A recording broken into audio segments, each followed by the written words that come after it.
We think of ancient cities as dusty ruins, but in the year 600 BC, Babylon wasn't a ruin. It was the most sophisticated, colorful, and terrifying metropolis on Earth. It was the New York City of the ancient world, but built of blue glazed brick instead of steel. Under King Nebuchadnezzar II, this city had just crushed Jerusalem and was the undisputed capital of the known universe. I used modern AI to reconstruct Babylon at its absolute peak, not just the famous hanging gardens, but the streets, the markets, and the astronomical observatories where priests were inventing modern timekeeping. This is 24 hours in the city of the Marduk. The day in Babylon starts before dawn at 4 a.m., but not with the sun. It starts with the stars. You are on top of a ziggurat, a massive stepped pyramid in the center of the city. The air is cool and clear. You are standing next to an astronomer priest. Babylonians were obsessed with the sky. They didn't just look at it, they measured it. While the rest of the world was telling stories about constellations, these guys were doing calculus. They are recording the position of Venus to predict the harvest, the floods, and the fate of the king. They just invented the 60-minute hour and the 360-degree circle right here. The silence is broken only by the scratching of a reed stylus on a clay tablet. This is the Silicon Valley of 600 BC. By 6 a.m., the sun hits the Ishtar Gate, and this is the image that defines the city. It's not brown mud brick. It is a brilliant, shocking lapis lazuli blue. The entire gate complex, the entrance to the inner city, is covered in glazed bricks depicting dragons and bulls in relief. You are walking through a tunnel of blue fire. Nebuchadnezzar built this to intimidate you. An inscription on the side says, "I placed wild bulls and ferocious dragons on the gateways, and thus adorned them with luxurious splendor so that people might gaze on them in wonder." It works. As a traveler, you feel small. The walls here are so thick, over 25 meters, that ancient historians said you could race a 4-horse chariot on top of them and turn around without falling off. You head into the processional way at 8 a.m. This is the main street of Babylon, paved with massive slabs of red and white stone. It's the width of a modern highway, and it smells amazing, not of garbage, but of cedar wood and incense. The king imported massive amounts of cedar from Lebanon to build the roofs of the temples, and the smell permeates the whole district. But don't relax too much. The walls on either side of the street are decorated with 120 lions made of glazed brick. They are life-sized, yellow and white against the blue background, mouths open in a roar. It's a message. Walk peacefully, or the king will eat you. By 10 a.m., the city is humming. You cross the bridge over the Euphrates River. This was a technological marvel. Stone piers held together with iron and lead clamps, supporting a wooden roadway. The river cuts right through the middle of the city, acting as a massive air conditioner. You see barges made of reeds and inflated animal skins floating down from the north, carrying wine, grain, and bitumen. Bitumen, basically natural asphalt, was the secret source of Babylon. They used it as mortar. It made their walls waterproof and their boats unsinkable. The smell of hot tar mixes with the smell of roasting lamb from the street vendors. You head to the Etemenanki at 12 p.m. This is the Tower of Babel from the Bible. In 600 BC, it was finished and standing 91 meters tall. It's a 7-story ziggurat painted in different colors: white, black, red, blue, orange, silver, and gold at the very top. It was the tallest building in the world. You can't go to the top. That is reserved for the high priest and the god Marduk himself. They believe the god literally comes down and sleeps in the temple at the summit. But you can stand in the massive courtyard below.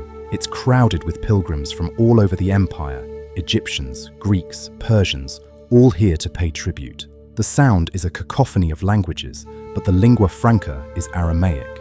By 2 p.m., the heat is intense. This is Iraq in the summer. It hits 45 degrees Celsius easily. So where do you go? You go to the Hanging Gardens. Now this is controversial. Some archaeologists aren't sure they existed. but ancient writers describe them vividly, and AI reconstructions show us how they worked. They were a man-made mountain of terraces built on top of stone vaults.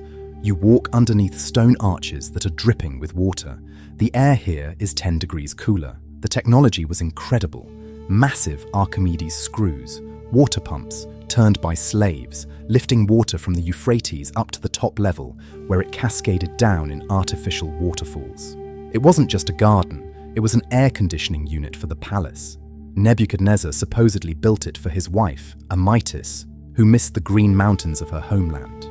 It smells of jasmine and damp earth, a lush green paradise in the middle of a baking desert. At 4 p.m., you head to the markets in the residential districts.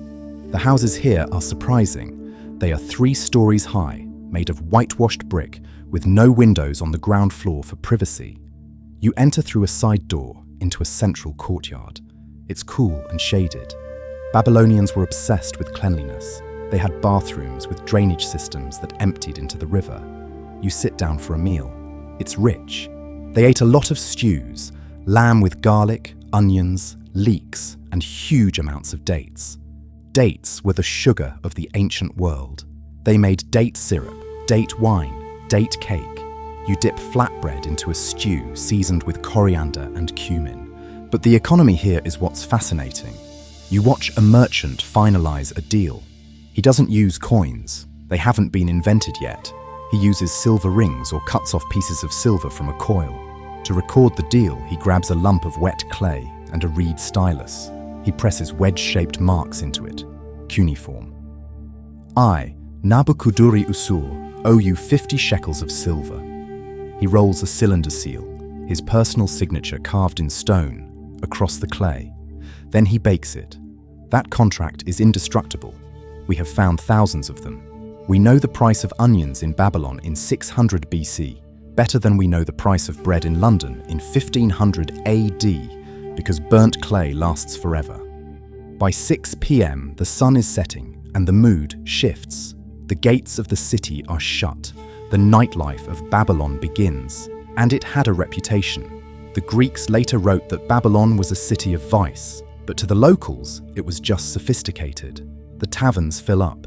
They are drinking beer, thick, barley beer, drunk through a straw to filter out the hulls. Musicians are playing lyres and drums, but there is an undercurrent of tension. This is a city of deportees. The Jewish population, exiled from Jerusalem just a few years earlier, is living here by the canals. By the rivers of Babylon, there we sat down and wept, the psalm says. They are the architects, the scribes, the merchants running the economy, but they are dreaming of Zion. You can hear their songs mixing with the hymns to Marduk. At 8 p.m., you might witness a religious procession. The statue of Marduk is carried through the streets on a massive boat wagon. Torches light up the blue walls of the Ishtar Gate, making the dragons look like they are moving.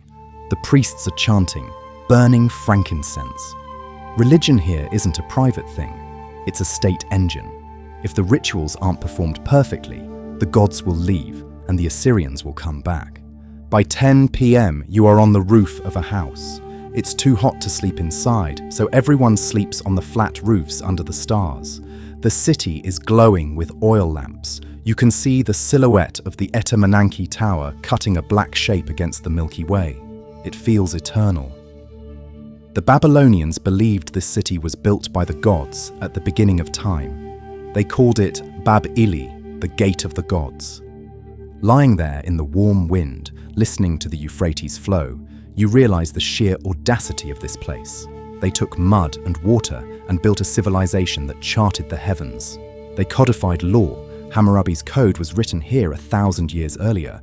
They invented the concept of the 7-day week.